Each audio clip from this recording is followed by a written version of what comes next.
Isang Ukrainian Bradley ang unang umatake malapit sa Avdiivka.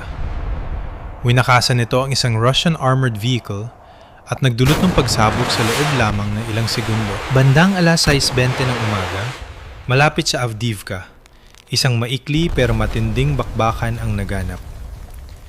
Isang Ukrainian Bradley infantry fighting vehicle ang sumulong sa tulong ng UAV support. Nakasagupa nito ang isang Russian armored carrier sa distansyang 500 hanggang 700 metro.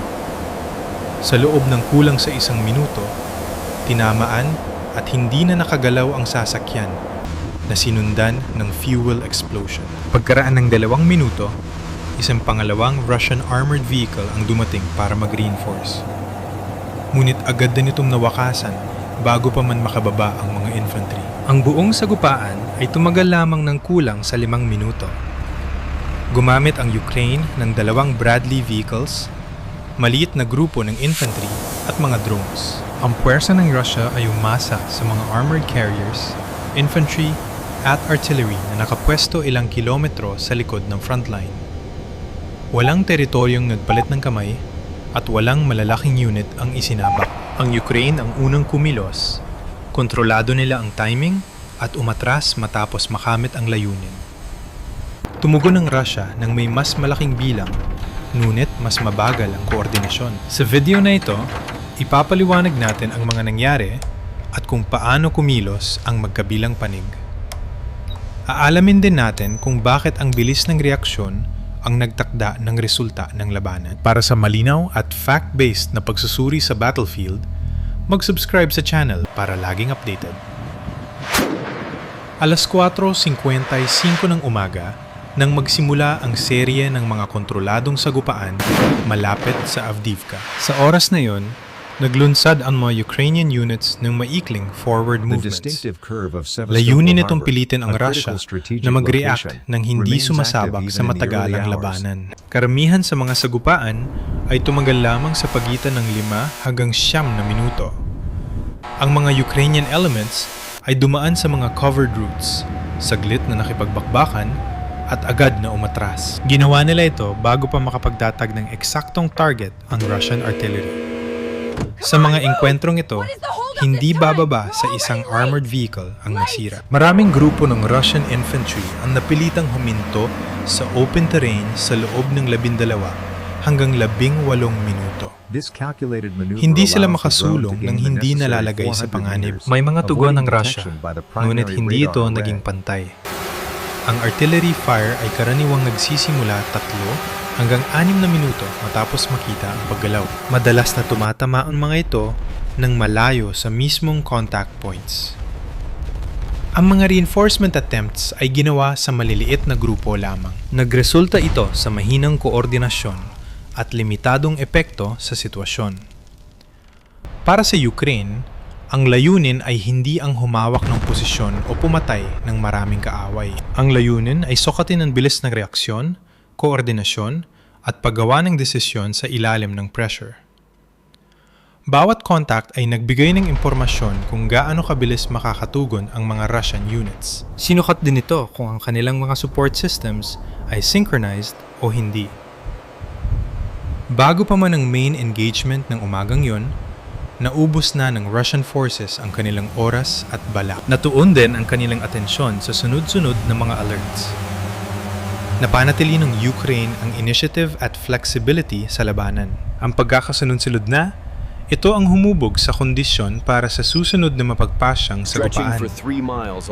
Sa paligid ng Avdiivka, magkaiba ang layunin ng magkabilang panig sa pagpasok sa labanan. Ang pag-unawa sa mga layuning ito ang magpapaliwanag kung bakit ganoon ang naging takbo ng bakbakan. Layunin ng Russian forces na sumulong sa maliliit na hakbang. Ang pagsilong kahit 300 hanggang 400 metro ay mapapabuti sa kanilang supply access. Mababawasan din ito ang kanilang exposure malapit sa Donetsk. Upang magawa ito, umasa ang mga Russian units sa armored carriers, infantry at artillery na nasa 8 hanggang 12 kilometro ang layo. Iba naman ang layunin ng Ukraine. Hindi sinubukan ng Ukrainian forces na permanenteng hawakan ng lupa. Sa halip, Nakatuon sila sa pagpapatigil ng galaw at pagpilit sa mga Russian units na mag-react. Ang maliliit na Ukrainian groups, na karaniwang may 10 hanggang 20 sundalo, ay gumamit ng Bradley Infantry Fighting Vehicles at UAVs. Ang mga grupong ito ay saglit na sumusulong, nakikipagbakbakan, at agad na umaatras kapag tapos na ang gawain. Timing ang nagtakda ng resulta. Sa ilang pagkakataon, inabot ng 3 hanggang 5 minuto ang Russian artillery bago nakatugon.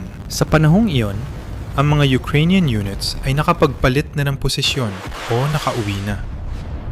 Kapag sumusulong ang mga Russian vehicles para mag-reinforce, madalas silang dumadaan sa mga direktang ruta. Dahil dito, madali silang makita sa distansyang 500 hanggang 800 metro. Ang pagkakaibang ito sa timing ang lumika ng pressure sa panig ng Russia. Kailangang patuloy na mag-react ang mga Russian units, maglipat ng sasakyan, at magpaputok ng artillery ng walang nakukuhang teritoryo. Pinili ng mga Ukrainian units kung kailan lalaban at kung kailan aatras. Pinayagan sila nito na kontrolin ang bilis o pace ng labanan. Habang pinapanood nyo ang breakdown na ito, isipin ang isang simpleng tanong. Kung ang reaksyon ay huli ng ilang minuto, mababago ba ng dami ng tao ang resulta? Ipinapakita ng susunod na phase ang nangyari nang ang naantalang tugon ay humantong sa direktang contact. Alas 6:21 ng umaga, naglunsad ng direktang contact ang Ukrainian forces malapit sa Avdiivka. 2 Bradley Infantry Fighting Vehicles ang sumulong kasama ang UAV coverage. Isang Russian armored carrier na dumadaan sa isang exposed route ang nakita sa layong 650 metro. Agad na nagpakawala ng direct fire ang mga Ukrainian forces. Sa loob ng 30 segundo, ang sasakyan ay nawalan ng kakayahang gumalaw at sumabog ang gasolina nito. Ang mga Russian infantry sa lugar ay nagkawatak-watak at napunta sa open ground. Alas 6:23 ng umaga, isang pangalawang Russian armored vehicle ang sumubok mag-reinforce gamit ang parehong ruta. Maagang natukoy ng mga drones ang paggalaw na ito. Inayos ng mga Bradley crews ang kanilang tira nang hindi umalis sa pwesto. Tinamaan ang sasakyan sa layong 700 metro bago pa man makababa ang mga infantry. Nagsimimulang magpaputok ang Russian artillery 3 hanggang 4 na minuto matapos ang unang tama. Ang mga bala ay tumama sa malawak na lugar at sa open ground sa halip na sa mismong Ukrainian positions. Sa oras na ito, ang mga Ukrainian infantry ay nakababa na at naghiwa-hiwalay na. Wala nang naiwang kumpul-kumpul na target para sa artillery. Alas 6:26 ng umaga, isa pang Russian armored target ang nakita sa kalapit na ruta. Isang Bradley ang naglunsad ng anti-tank missile sa malapit na distansya. Tinamaan ng missile ang sasakyan bago pa ito makalipat ng posisyon o makalaban.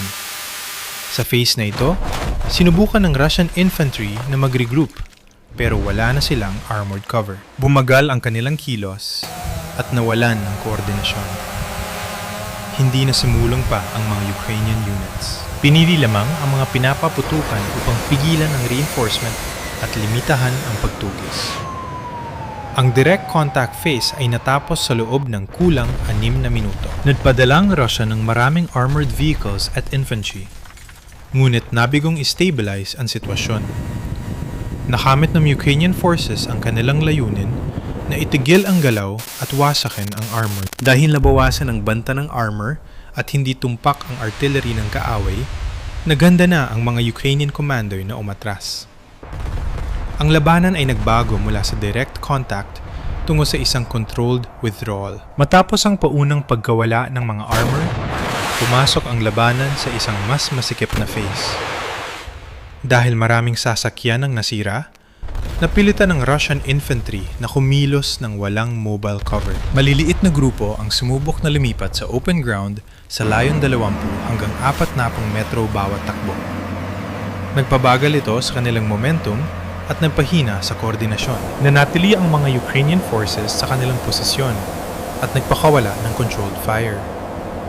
Ang mga Bradley crews ay naglipat ng focus mula sa mga sasakyan patungo sa denial tactics. Ang direct fire ay nakatutok na sa mga posibleng ruta ng paggalaw sa halip na sa mga fixed positions. Nilimitahan nito ang anumang pagtatangka ng Russia na mag-regroup. Kahit isa pang infantry fighting vehicle ang tinamaan sa malapit na distansya, na lalong nagpakitid sa opsyon ng Russia. Tumindi ang Russian artillery sa bahaging ito, na nagpaulan ng mga salvo sa loob ng 10 minuto. Gayunpaman, dahil walang kumpirmadong coordinates, ang mga tama ay nanatiling kalat-kalat. Iniwasan ng mga Ukrainian units ang pagsasama-sama at nagpanatili ng distansyang 30 hanggang 50 metro sa bawat isa. Binawasan nito ang epekto ng indirect fire mula sa artillery. Ang paggalaw ay nagpatuloy gamit ang cover at hindi lamang base sa bilis. Habang tumitindi ang pressure, ang pagtatangka ng Russia na ayusin ang kanilang linya ay nagsimulang mabigo.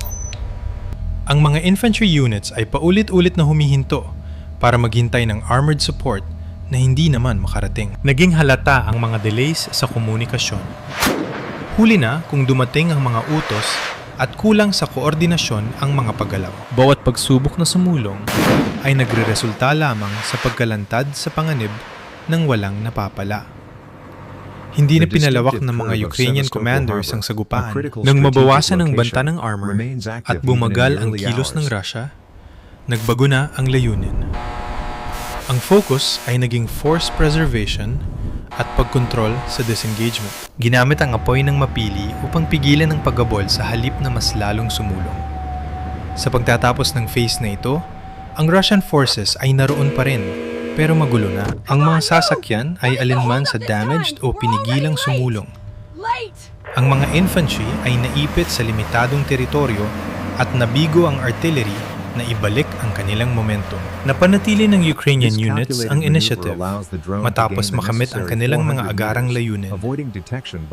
Ang pagkawala ng kontrol ng Russia sa malapitang labanan ang naging turning point ng sagupaan. Mula sa sandaling ito, ang resulta ay hindi na tungkol sa pagsulong o paghawak ng lupa. Ito ay tungkol na sa kung sino ang makakaatras ng walang karagdagang losses. Nang makamit ang mga pangunahing layunin, lumipat na ang mga Ukrainian commander sa disengagement. Ginawa ang desisyon sa loob ng 2 minuto matapos ang huling armored contact. Ang prioridad ay nagbago mula sa pagbibigay ng pressure patungo sa proteksyon. Nanatili sa harap ang mga Bradley vehicles ng saglip upang takpan ang pag-atras. Ang controlled fire ay itinutok sa mga kilalang firing areas ng Russia. Nilimitahan nito ang kakayahan ng mga Russian infantry na sumunod o mag-organisa muli. Ang mga Ukrainian infantry ay umatras ng dahan-dahan at may mga yugto. Nagpanatili sila ng spacing na 25 hanggang 40 metro at dumaan sa mga pre-identified routes. Iniwasan nito ang kalituhan at binawasan ang exposure habang gumagalaw. Sinubukan ng Russian forces na harangin ang pag-atras gamit ang anti-tank weapons at indirect fire. Bandang alas 6:35 ng umaga, isang missile threat ang lumitaw laban sa isang Bradley. Mabilis na nagpalit ng bilis at direksyon ang sasakyan, kaya naiwasan ang direktang tama. Ilang sandali pa, may mga mortar rounds na lumanding sa dating posisyon nito na nagpapatunay na tama ang ginawang maneuver. Hindi lahat ng sasakyan ay nakatakas ng walang pinsala. Sa parehong phase, isang Bradley ang kinamaan ng ilang beses na nakasira sa mobility nito at nagpilit dito na huminto. Sa kabila nito, nanatiling ligtas ang crew sa loob ng protektadong sasakyan. Sa loob ng 3 minuto, isang pangatlong Bradley ang sumulong sa ilalim ng covering fire. Inilikas nito ang mga tauhan at ligtas na napaatras. Walang naiulat na casualties sa naganap na recovery operation. Sa buong panahon ng pag-atras, ang putok ng Ukraine ay nanatiling limitado at may tiyak na layunin. Ang intensyon ay hindi ang pumatay o mangwasak pa, kundi ang pigilan ang ligtas na paggalaw ng kaaway. Ang mga Russian infantry na walang armored support ay sumulong ng maingat at pautay-utay. Dahil hindi nila magamit ang sitwasyon, ang disengagement ay natapos sa loob ng kulang 15 minuto. Nailigtas ng Ukrainian units ang kanilang mga tauhan at karamihan sa kagamitan. Napanatili nila ang pressure ng sapat na tagal upang makumpleto ang pag-atras. Ang Russian forces ay nanatiling nakikipagbakbakan, pero bigong gawing pursuit o paghabol ang pag-atras ng Ukraine. Ang phase na ito ang nagkumpirma sa resulta ng sagupaan. Ang kontrol sa timing ay lumampas pa sa mismong sandali ng bakbakan. Ang panig na maayos na nakapag-disengage ang siyang nagpanatili ng initiative kahit pa wala na sila sa mismong lugar. Hindi natapos ang engkwentro sa pag-atras lamang. Sa loob ng 20 minuto matapos lisanin ang contact zone, nagpatuloy ang pressure mula sa Ukraine. Ginamit nila ang kombinasyon ng armor, UAVs, at observation. Ang mga Bradley vehicles ay bumalik sa kanilang supporting positions kasama ang mas mabibigat na platforms. Pinanatili nila ang mobility habang iniwasan ang matagalang exposure. FPV drones ang gumanap ng sentrong papel sa phase na ito. Sila ang nagmamonitor sa mga kalsada at open ground kung saan posibleng dumaan ang Russian reinforcements. Kapag may nakitang paggalaw, ang mga sasakyan ng Russia ay bumabagal o humihinto. Sa ilang kaso, ang mga Russian units ay huminto ng 5 hanggang 10 minuto para mag-assess ng ruta dahil sa takot na makita. Bawat delay ay nagpabawas sa tsansa ng isang coordinated response.